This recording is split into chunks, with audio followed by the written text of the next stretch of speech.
कैसे साहब का चैलेंज मलाहिजा कीजिए। یہ چیلنج ہے عظمیٰ رومی صاحبہ کے لیے، انجینئر صاحب کے لیے، کہ ان کو بھی یہ سارے انالیسز جو ہیں یہ ایکسیلنٹ لگے. And here is my question, here is my challenge.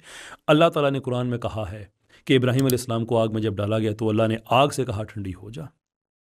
آپ بحیثیت مسلمان اس بات کو مانتے ہیں یا نہیں مانتے ہیں؟ مانتے ہیں. اور اگر مانتے ہیں تو آپ بھی انہی علماء کی طرح ہیں جو یہ کہہ رہے ہیں کہ جو سبب ہے اس کو اللہ تعالیٰ جب مرضی چاہے اس کو سسپینڈ کر دے، جب چاہے اس کو ری انسٹیٹ کر دے. پھر آپ میں اور ان میں فرق ہے جن پہ آپ اعتراض کر رہے ہیں. جی میں آپ کو بتاتی ہوں فرق کیا ہے.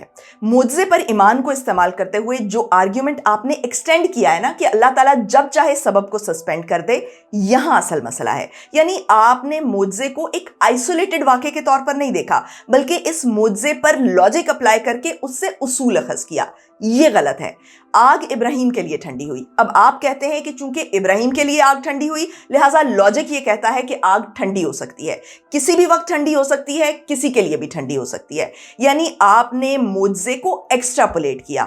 اب آپ بتائیں کہ آپ نے معجزے کو ایکسٹراپولیٹ کس دلیل کی بنیاد پر کیا؟ آپ نے معجزے کو ایک سائنسی اصول کیسے بنایا؟ معجزہ ایک اسپیسیفک کیس سینیریو ہے. معجزے پر لاجیکل ریزننگ کرنا غلط ہے، ہر لحاظ سے غلط ہے. عقل کے لحاظ سے بھی غلط ہے اور دین کے لحاظ سے بھی غلط ہے. حضرت عیسیٰ بن باپ کے پیدا ہوئے، اس سے کیا اصول برآمد کیا جا سکتا ہے کہ کوئی بھی بن باپ کے پیدا ہو سکتا ہے؟ معجزے سے کیا اصول برآمد کیے جا سکتے ہیں جبکہ معجزہ بائی ڈیفینیشن اصولوں کی وائلیشن ہے؟ نبی پاک کا سب سے بڑا معجزہ ہے کہ ان پر وحی نازل ہوئی. کیا یہ ایک اسپیسیفک کیس نہیں ہے؟ کیا اس معجزے کو ماننے کا مطلب یہ ہے کہ ہم اس پہ لاجک اپلائی کریں، اسے ایکسٹینڈ کریں اور اصول بنا لیں کہ چونکہ نبی پاک پر وحی نازل ہوئی لہٰذا کسی پر بھی وحی نازل ہو سکتی ہے، اینڈ ہینس پرووڈ کہ کوئی بھی نبوت کا دعویٰ کر سکتا ہے؟ ہرگز نہیں. پہلی بات کہ معجزے کو ایک انفرادی واقعہ ہی رہنے دیں، معجزے سے منطقی اصول اخذ مت کریں. اب دوسری بات، ذرا سوچیں کہ معجزے سے اگر ہم کوئی منطقی اصول نکال بھی لیں تو آخر وہ کون سا دعویٰ ہے جس کے لیے وہ اصول دلیل بن سکتا ہے؟ کیا کسی سائنٹیفک کلیم کے لیے معجزے سے دلیل لائی جا سکتی ہے؟ مثال کے طور پر غزالی نے دعویٰ کیا کہ یہ عین ممکن ہے کہ روئی کو آگ دکھائی جائے اور وہ نہ جلے. غزالی کو چھوڑیں، آپ فرض کریں کہ میں یہ دعویٰ کرتی ہوں کہ عقلاً یہ ممکن ہے کہ روئی کو آگ دکھائیں اور وہ نہ جلے. اب آپ کی عقل کیا کہتی ہے کہ میرے اس دعوے کا ثبوت کیا ہوگا؟ کیا پروفٹ ابراہیم کا معجزہ میرے اس دعوے کی دلیل بن سکتا ہے؟ نہیں جناب. اگر میں نے اس دعوے کو بطور سائنسی حقیقت منوانا ہے تو مجھے ایکسپیریمنٹ کے ذریعے ثابت کرنا ہوگا کہ یہ دیکھو میں نے روئی کو آگ دکھائی اور وہ نہیں جلی. سائنس میں میری دلیل انڈکٹیو ریزننگ سے آئے گی. معجزے کا لاجک کسی بھی سائنٹیفک کلیم کے لیے دلیل نہیں بن سکتا.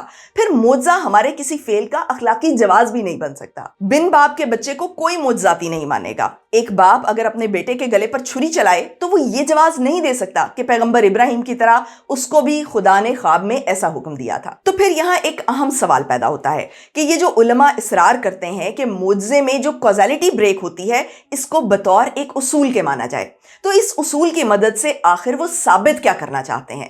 یہ بڑا غور طلب نکتہ ہے. کیسر احمد راجہ نے کہا کہ ابراہیم کے معجزے سے ثابت ہوتا ہے کہ خدا کسی بھی سبب کو کبھی بھی سسپینڈ کر سکتا ہے. تو بظاہر ایسا لگتا ہے کہ معجزے سے اصول نکال کے وہ خدا کی طاقت کو ثابت کرنا چاہتے ہیں. لیکن ذرا سوچیں کہ خدا کو اپنی طاقت ثابت کرنے کے لیے اسباب کو سسپینڈ کرنے کی کیا ضرورت ہے؟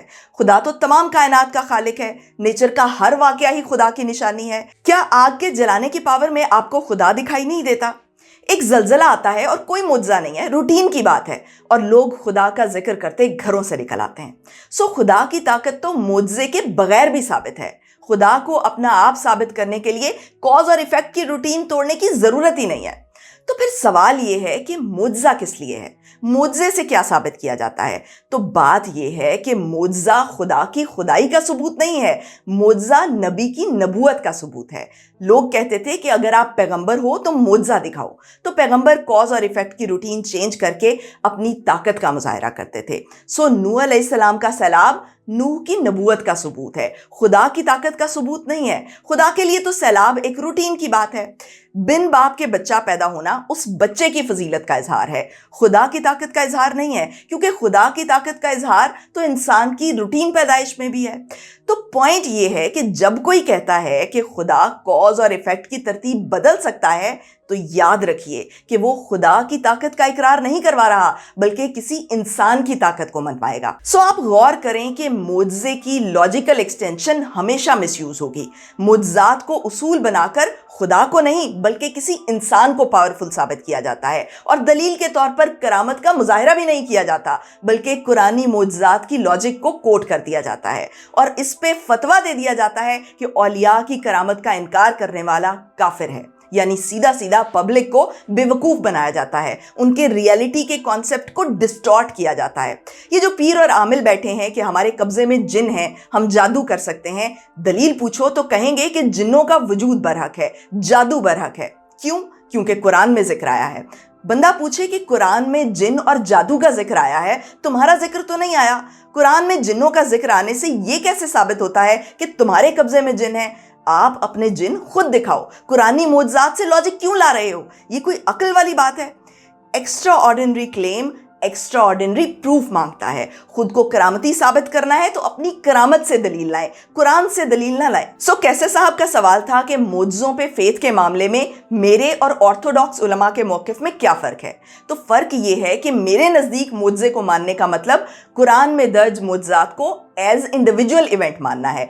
इन मोजज़ों पे लॉजिक अप्लाई करके साइंस की वॉट लगा दो ताकि खुद को करामती शख्सियत साबित कर सको, ये गलत है। अब इस मौक़िफ़ पे एतराज़ होता है कि क्या आप खुदा को इल्लत व मालूल की तरतीब का पाबंद समझते हैं?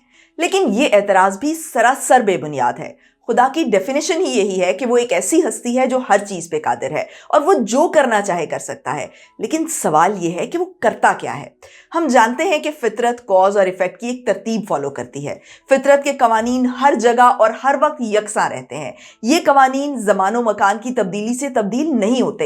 एक साइंसदान जब अपनी तजर्बा गाह में दाखिल होता है तो इस यकीन से दाखिल होता है कि कवानीन फितरत जो कल थे आज भी वही होंगे। नज़्म ज़ब्त की एक मिराज है कि कहीं भी एक मिली सेकेंड की भी कमी बेशी नहीं हो रही। 1 इंच के लाखवें हिस्से के बराबर भी फर्क नहीं पड़ रहा। हमारी कायनात एक फाइन ट्यून्ड कायनात है। यहाँ फिजिक्स के कांस्टेंट इस कदर प्रिसाइजली सेट हैं कि इनमें इंतहाई मामूली तब्दीली भी होती तो कायनात का वजूद मुमकिन नहीं था।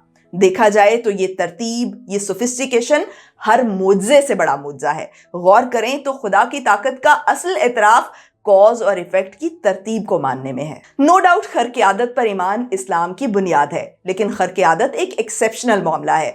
अगर हर शख्स पे आग ठंडी हो जाए तो फिर उसे मोजज़ा कौन कहेगा? लेकिन तसव्वुफ ने क्या किया? खर्क आदत के अकीदे को बेदरेग एक्सटेंड किया। औलिया की करामात पर ईमान रखना लोगों का इस्लामी फरीज़ा बना दिया। मोजज़ों पे लॉजिक अप्लाई करके उससे साइंस के उसूल डिराइव किए गए और ये अप्रोच साइंस के लिए तबाहकुन साबित हुई क्योंकि लोगों का रियलिटी का कॉन्सेप्ट ही डिस्टॉर्ट हो गया। मोजज़े पर फेथ रखना इटसेल्फ साइंस के रास्ते की रुकावट नहीं बनता। दीगर मज़ाहिब भी मोजज़ात को सेलिब्रेट करते हैं। इस्लाम में तो वैसे ही मोजज़ात बहुत कम हैं।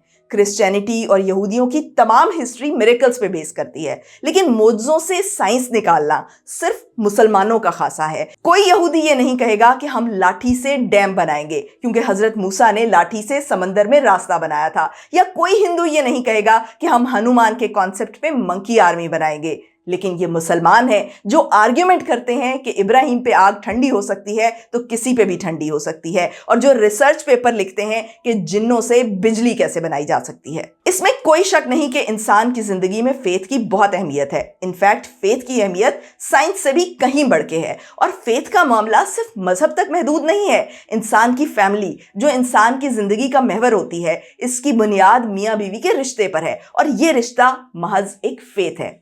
इसी तरह इंसान की नेशनैलिटी भी एक फेथ है। हम पाकिस्तानी सिर्फ इसलिए हैं क्योंकि हम मानते हैं कि हम पाकिस्तानी हैं। इसी तरह करेंसी नोट की कीमत महज एक यकीन की बुनियाद पर कायम होती है। इंसान के ये तमाम बिलीव्स उसकी ज़िंदगी में इंतहाई अहम किरदार अदा करते हैं, लेकिन याद रखिए कि फेथ को लॉजिकली एक्सटेंड नहीं किया जा सकता। हम ये नहीं कह सकते कि अगर एक ख़ास कागज़ की कीमत 100 रुपये हो सकती है तो दुनिया के हर कागज़ की कीमत 100 रुपये हो सकती है। लिहाजा मोजज़े को मोजज़ा ही रहने दें, इससे फितरत के कवानीन अखज़ मत करें। बहुत बहुत शुक्रिया।